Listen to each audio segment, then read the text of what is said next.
Think ടോണിക്കിൻ്റെ മറ്റൊരു വീഡിയോയിലേക്ക് ഏവർക്കും സ്വാഗതം. നിങ്ങൾ ആദ്യമായിട്ടാണ് ഈ വീഡിയോ കാണുന്നതെങ്കിൽ സബ്സ്ക്രൈബ് ചെയ്യുക, ഷെയർ ചെയ്യുക, ലൈക്ക് ചെയ്യുക. 5th സ്റ്റാൻഡേർഡിലെ ബേസിക് സയൻസിൻ്റെ ഫസ്റ്റ് ചാപ്റ്റർ ആയ ദ ചെയിൻ ഓഫ് ലൈഫ്, ഒറ്റയല്ലൊരു ജീവിയും, അതിൻ്റെ രണ്ടാമത്തെ പാർട്ടാണ് ഇന്നത്തെ വീഡിയോയിൽ ഇൻക്ലൂഡ് ചെയ്തിരിക്കുന്നത്. ഫസ്റ്റ് പാർട്ടിൽ നമ്മൾ എന്തൊക്കെ കാര്യങ്ങൾ പഠിച്ചായിരുന്നു? ഫുഡ് ആൻഡ് ഹാബിറ്ററ്റിനെ കുറിച്ചും ഫുഡ് വെബ് എന്താണെന്നും ഫുഡ് റിലേഷൻഷിപ്പിനെ കുറിച്ചും ഒക്കെ വ്യക്തമായിട്ട് പഠിച്ചായിരുന്നു.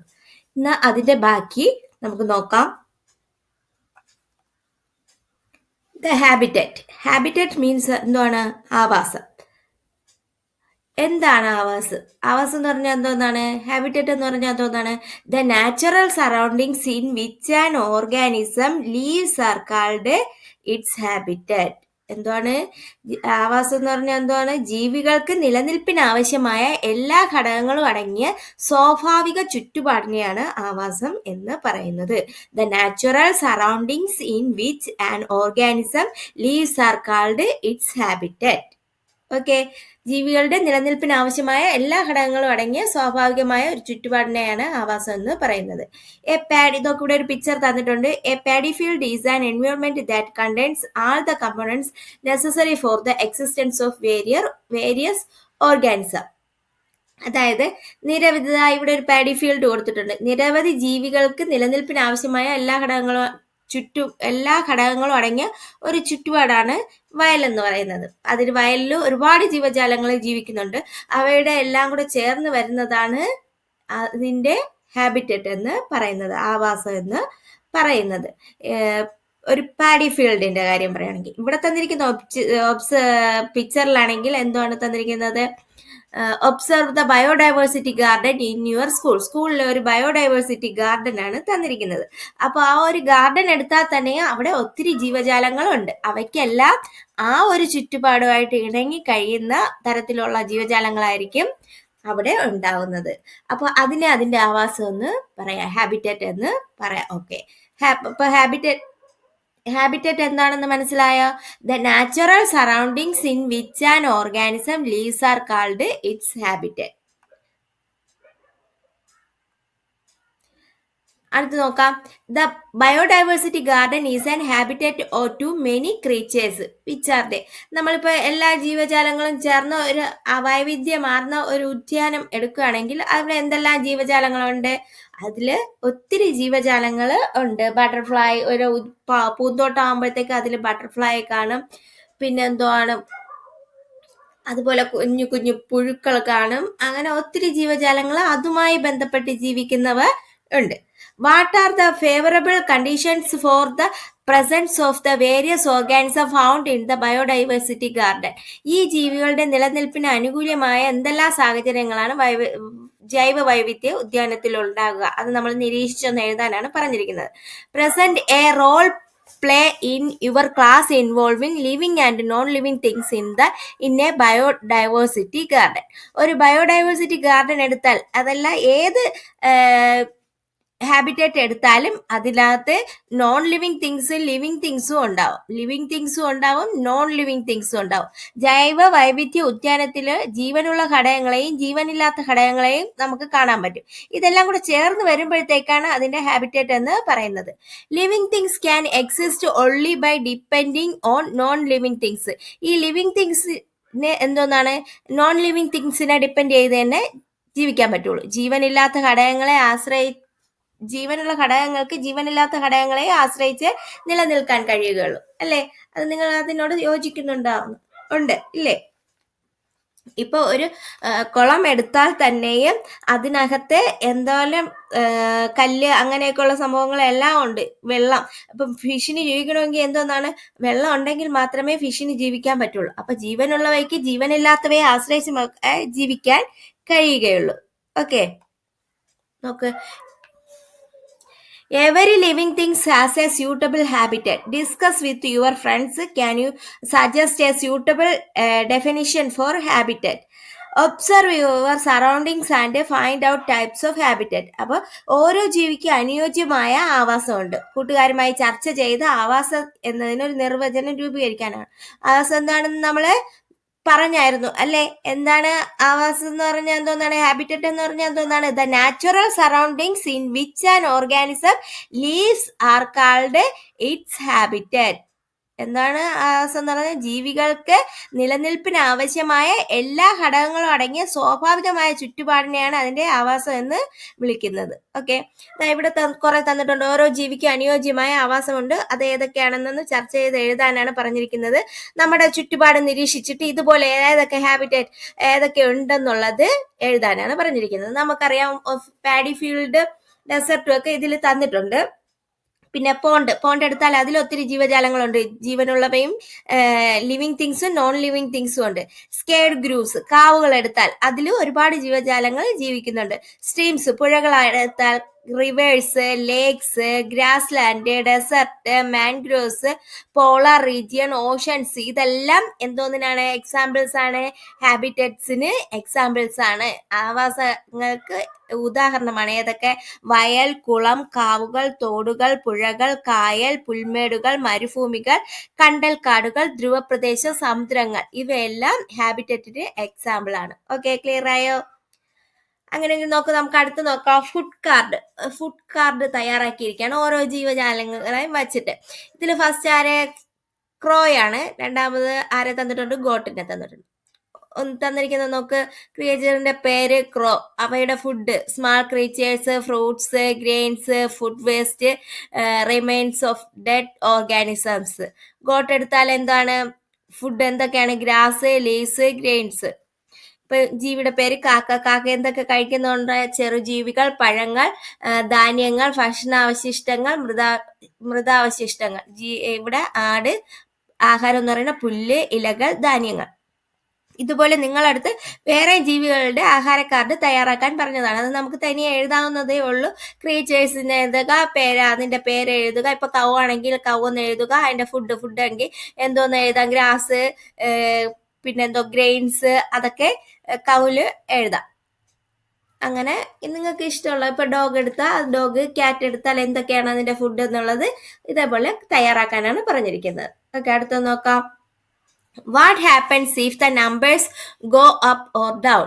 കൂടിയാലും കുറഞ്ഞാലും. എന്തായാലും ഒരു ആഹാര ശൃംഖലാജാലമാണ് തന്നിരിക്കുന്നത്. ഇതാ ഇവിടെ തന്നിരിക്കുന്ന ഒരു പടം കണ്ട ആഹാര ശൃംഖലാജാലം ഏതൊക്കെ? പ്ലാന്റ്, ഗ്രാസ് ഹോപ്പർ, പിന്നെ കോക്ക്, ഫോക്സ്, ടൈഗർ, പിന്നെന്തോന്നാണ്? Sheep, deer. ഇതത്രയും തന്നിട്ടുണ്ട്. What will happen if tiger disappear from its habitat? ഈ ഒരു ഹാബിറ്ററ്റിൽ എന്തോന്നാണ്? ടൈഗർ ഈ ആവാസ വ്യവസ്ഥയിൽ നിന്ന് കടുവകൾ ഇല്ലാതായാൽ എന്ത് സംഭവിക്കും? ഏതെല്ലാം ജീവികളുടെ എണ്ണം വർദ്ധിക്കും?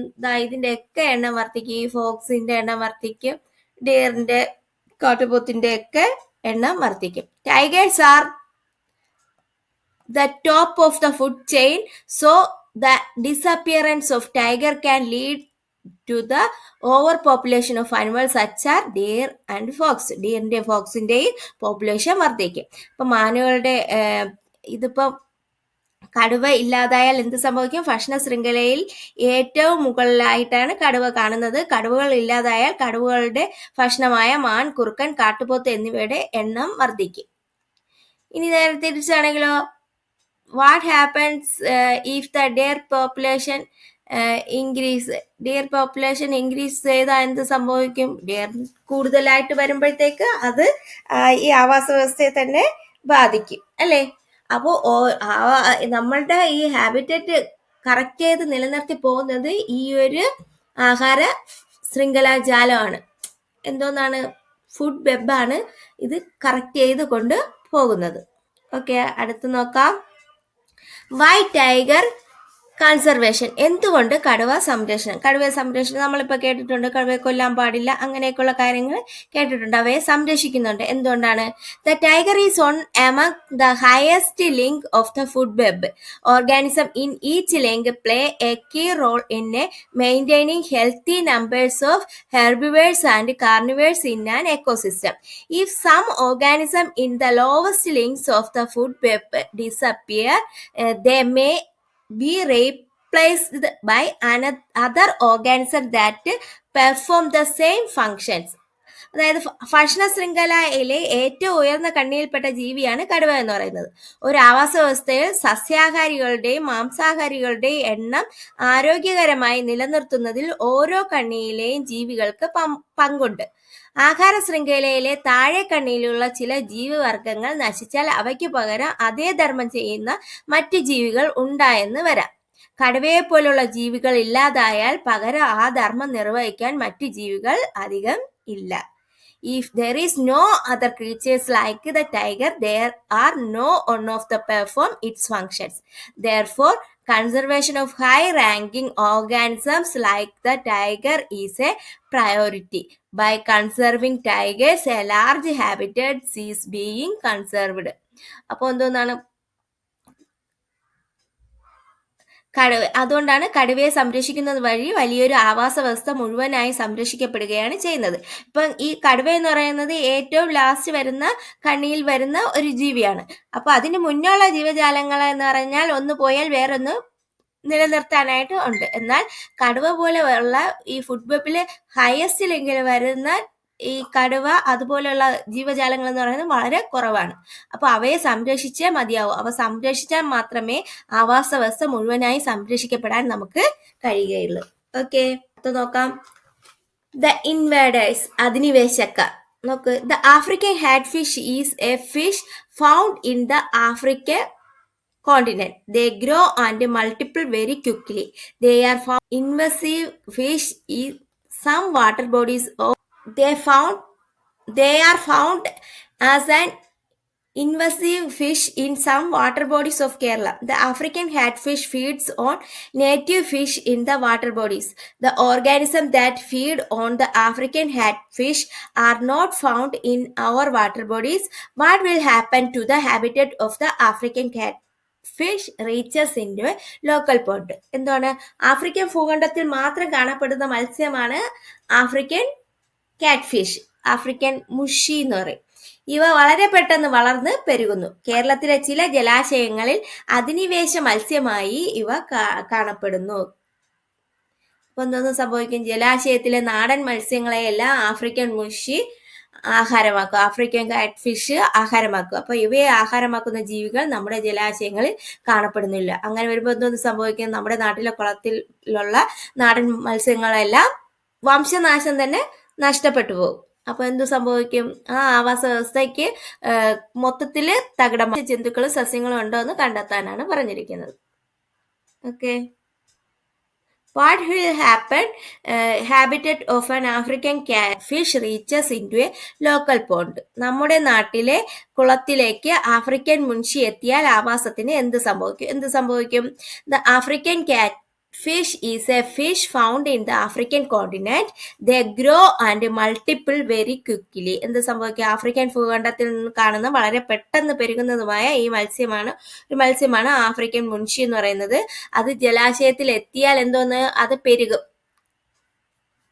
If they reach the water bodies of our country, it feeds on native fish in the water bodies. The organisms that feed on the African hatfish are not found in our water bodies. This will be the harmful to the habitat. അപ്പൊ നമ്മുടെ നാട്ടിലെ ജലാശയങ്ങളിൽ എത്തിയാൽ അവ നാടൻ മത്സ്യങ്ങളെ എല്ലാം തിന്നു തീർക്കുകയും അവ പെരുകുകയും ചെയ്യും. അങ്ങനെ വരുമ്പോഴത്തേക്ക് ആഫ്രിക്കൻ മുൻഷിയെ ആഹാരമാക്കുന്ന ഒരു ജീവിയും നമ്മുടെ നാട്ടില് ഇല്ല. അങ്ങനെ വരുമ്പോ ഇതിന് ആവാസ വ്യവസ്ഥയെ ദോഷമായിട്ട് ബാധിക്കും. ഓക്കെ, ക്ലിയർ ആയ? അത് പഠിക്കണേ. അടുത്ത ആഹാരബന്ധം, ഫുഡ് റിലേഷൻഷിപ്പ്. നോക്ക്, ആഹാര ശൃംഖല ജാലകം ഇവിടെ തന്നിട്ടുണ്ട്. ഇത് കണക്ട് ചെയ്ത് നമ്മളടുത്ത് എഴുതാൻ പറഞ്ഞിരിക്കുകയാണ്. കുറച്ച് ഞാൻ എഴുതിയിട്ടുണ്ട്. there are various food relationship in above picture. The food relationship single sequence in given below. അതിൽ ഒന്ന് ഇവിടെ തന്നിട്ടുണ്ട്. Plant, worm, cock, fox, vulture. അതുപോലെ നിങ്ങൾക്ക് ഇത്തരത്തിലുള്ള കൂടുതൽ ശ്രേണികൾ കണ്ടെത്തി എഴുതാനാണ് പറഞ്ഞിരിക്കുന്നത്. ഏതൊക്കെയാണ്? Grass, grasshopper, frog, snake, vulture. ഒന്ന് ഗ്രാസ്, സ്ക്വിറൽ, സ്നേക്ക്, വൾച്ചർ. അടുത്തൊന്ന് ഗ്രാസ്, സ്ക്വിറൽ, കാറ്റ്, വൾച്ചർ. അടുത്ത് ഗ്രാസ്, സ്ക്വിറൽ, ഫോക്സ്, വൾച്ചർ. ഏതൊക്കെയാണ്? പുല്ല്, പുല്ലിനെ തിന്നുന്ന പുൽച്ചാടി, തവള, പുൽച്ചാടിയെ തിന്നുന്ന തവള, തവളയെ തിന്നുന്ന പാമ്പ്, പാമ്പിനെ തിന്നുന്ന കഴുകൻ. പിന്നെ പുല്ല്, പുല്ലിനെ കഴിക്കുന്ന അണ്ണാൻ, അണ്ണാൻ കഴിക്കുന്ന പാമ്പ്, പുല്ല്, അണ്ണാൻ, പൂച്ച, പുല്ല്, അണ്ണാൻ, കുറുക്കൻ, അങ്ങനെ തന്നിട്ടുണ്ട്. ഇനി ഇതിൽ നിന്ന് നിങ്ങൾക്ക് ഫുഡ് റിലേഷൻഷിപ്പ്, ഫുഡ് വെബ് കണ്ടെത്താം. ഓക്കെ, അടുത്ത എന്താണ് ഫുഡ് ചെയിൻ എന്നുള്ളത്? A single sequence of food relationship from the food web is the food chain. ആഹാര ശൃംഖല ജാലത്തിലെ ഒരു ശ്രേണിയിലുള്ള ഒരു ആഹാര ബന്ധമാണ് ആഹാര ശൃംഖല എന്ന് പറയുന്നത്. ഒരു ശ്രേണിയിലുള്ളത് ഇപ്പൊ ഏതാണ്? ഇപ്പൊ നമ്മൾ നേരത്തെ പറഞ്ഞതിൽ ഇതാ ഇപ്പൊ കണ്ടില്ലേ, grass hopper, frog, snake, vulture, ഇതെന്ന് പറയുന്നത് ഒരു ഫുഡ് ചെയിൻ ആണ് അല്ലേ? അപ്പൊ എന്താണ് ഫുഡ് ചെയിൻ എന്ന് പറയുന്നത്? A single sequence of food relationships from the food web is the food chain. ആഹാര ശൃംഖലാജാലത്തിലെ ഒറ്റ ശ്രേണിയിലുള്ള ഒരു ആഹാര ബന്ധമാണ് ആഹാര ശൃംഖല എന്ന് പറയുന്നത്. ഓക്കെ, ക്ലിയർ ആയോ? അങ്ങനെ ഇതാ ഇവിടെ തന്നിട്ടുള്ള ഈ ഇതിൽ നിന്ന് ഫസ്റ്റ് ലിങ്കിൽ ആരൊക്കെയാണ് വരണതെന്ന്, ലാസ്റ്റ് ആരൊക്കെയാണ് വരണതെന്ന്, ഒന്നാമത്തെ കണ്ണിയിൽ ആരൊക്കെയാണെന്നും അവസാനത്തെ കണ്ണിയിൽ ആരൊക്കെയാണെന്നും എഴുതാനാണ് പറഞ്ഞിരിക്കുന്നത്. നമ്മൾ നേരത്തെ എഴുതിയതിൽ ഫസ്റ്റ് ലിങ്കിൽ വരുന്നത്, ഒന്നാമത്തെ കണ്ണിയിൽ വരുന്നത് എപ്പോഴും ആരായിരിക്കും? ഗ്രാസ് ആയിരിക്കും, പുല്ലായിരിക്കും വരുന്നത്. ലാസ്റ്റ് വന്നിരിക്കുന്നത് ഇതിൽ വൾച്ചർ വന്നിട്ടുണ്ട്, പിന്നെ കഴുകൻ, പാമ്പ്, പൂച്ച, കുറുക്കൻ, അങ്ങനെ പലതും വന്നിട്ടുണ്ട്. അപ്പൊ ഇതിൽ നമുക്ക് എന്താ മനസ്സിലാക്കാം? From which organism do all the food chains begin? എല്ലാ ഫുഡ് ചെയിൻസ് ആരംഭിക്കുന്നത് ഏതിൽ നിന്നാണ്? പ്ലാന്റ്സിൽ നിന്നാണ്, സസ്യങ്ങളിൽ നിന്നാണ്. ഓക്കെ, ക്ലിയർ ആയോ? അപ്പോൾ ഇന്ന് നമ്മൾ എന്തൊക്കെ കാര്യങ്ങൾ പഠിച്ചു? കുറേയേറെ കാര്യങ്ങൾ പഠിച്ചായിരുന്നു. ഏതൊക്കെയാണ് ഒന്നുകൂടെ ഒന്ന് നോക്കാം. എന്താണ് ഹാബിറ്റേറ്റ് എന്ന് പറഞ്ഞാൽ? The natural surroundings in which an organism lives are called habitat. അത് പഠിക്കാനുള്ളതാണ്. അത് കഴിഞ്ഞിട്ട് ഈ ഹാബിറ്റേറ്റ് എന്ന് പറയുമ്പോഴത്തേക്ക് അതിൽ ലിവിങ് തിങ്സും നോൺ ലിവിങ് തിങ്സും വരുന്നുണ്ട്. ഓക്കെ, അത് കഴിഞ്ഞിട്ട് പ്രധാനപ്പെട്ട ഹാബിറ്റേറ്റ്സ് ഏതൊക്കെയാണ്? സറൗണ്ടിങ്സിൽ നമ്മൾ കാണുന്ന ഡിഫറെന്റ് ടൈപ്സ് ഓഫ് ഹാബിറ്റേറ്റ്, പലതരത്തിലുള്ള ആവാസങ്ങൾ, paddy field, pond, sacred groves, streams, rivers, lake, grassland, desert, mangroves, polar regions. അത് കഴിഞ്ഞിട്ട് ഫുഡ് കാർഡ് തയ്യാറാക്കാൻ അത് നമുക്ക് തനിയെ ചെയ്യാവുന്നതേ ഉള്ളൂ. പിന്നെ വന്നിട്ട് അത് കഴിഞ്ഞിട്ട് what will happen to the habitat of an African catfish reaches into a local pond. The African catfish is a fish found in the African continent. They grow and multiply very quickly. If they reach the water bodies of our country, it feeds on native fish of the water bodies. The organisms that feed the African catfish are not found in our water bodies. This will be harmful to the habitat. നമ്മുടെ നാട്ടിലെ കുളത്തിലേക്കുള്ള African Munshi എത്തിയാലുള്ള ആവാസ വ്യവസ്ഥയ്ക്ക് എന്ത് സംഭവിക്കും? അതും പഠിക്കാനുള്ളതാണ്. അത് കഴിഞ്ഞിട്ട് നമ്മൾ കുറച്ച് ഫുഡ് റിലേഷൻഷിപ്പ്, ഫുഡ് ചെയിൻ പേരുകൾ പഠിച്ചു വെച്ചിരിക്കണം. കുറച്ചൊക്കെ പഠിച്ചു വെച്ചിരിക്കണം. ഇതിൽ കുറച്ച് കൊടുത്തിട്ടുണ്ട്. അത് കഴിഞ്ഞ് എന്താണ് ഫുഡ് ചെയിൻ എന്നുള്ളത്? ഫുഡ് ചെയിൻ എന്ന് പറഞ്ഞാൽ A single sequence of food relationship from the food web is the food chain. ആഹാര ശൃംഖലാജാലത്തിലെ ഒറ്റ ശ്രേണിയിലുള്ള ആഹാര ബന്ധമാണ് ആഹാര ശൃംഖല എന്ന് പറയുന്നത്. പിന്നെ എന്തോന്നാണ്? From which organism do all the food chain begins? Food chain ആരംഭിക്കുന്നത് ഏതിൽ നിന്നാണ്? പ്ലാന്റ്സിൽ നിന്നാണ്. ഓക്കെ, ഇത്രയും കാര്യങ്ങളാണ് ഇന്നത്തെ വീഡിയോയിൽ ഇൻക്ലൂഡ് ചെയ്തിരിക്കുന്നത്. നിങ്ങൾക്ക് എൻ്റെ വീഡിയോ പ്രയോജനപ്രദമെങ്കിൽ ലൈക്ക് ചെയ്യുക, ഷെയർ ചെയ്യുക, സബ്സ്ക്രൈബ് ചെയ്യുക. ഇതിൻ്റെ ബാക്കി മറ്റൊരു വീഡിയോയിലൂടെ കാണാം. Okay, thank